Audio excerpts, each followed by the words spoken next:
For the first time today, Baltimore City leaders met with the group that produced the final report on the Gun Trace Task Force. And thanks for staying with WJZ at 5:30 tonight. I'm Rick Ritter. I'm Nicole Baker. That report came out about 2 weeks ago and included some very shocking details about one of Baltimore's biggest corruption scandals. And WJZ live tonight right outside of Baltimore Police Headquarters. Jessica Albert, she listened in on that meeting between the city and the investigating firm. Jessica. Good evening. That meeting lasted about 2.5 hours today. They discussed the mistakes that the Baltimore Police Department made and the changes needed moving forward.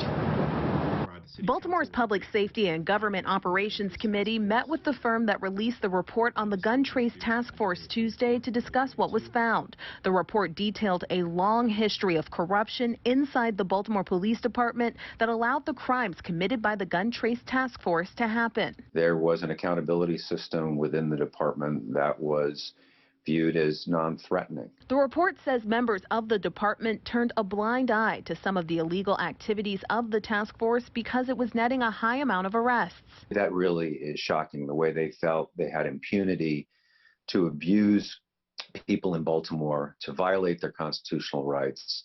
And they really didn't seem to fear until the very end that there would be any consequences for them. During the meeting, Bromwich discussed a number of recommendations that have been made to the police department, including changes in hiring, training, and oversight and accountability. I think the culture is changing, but it's like turning an ocean liner. It's very slow and it requires patience. Bromwich says there is a new training program being implemented in the department that encourages officers to intervene in misconduct. He also believes the use of body cameras will deter corruption.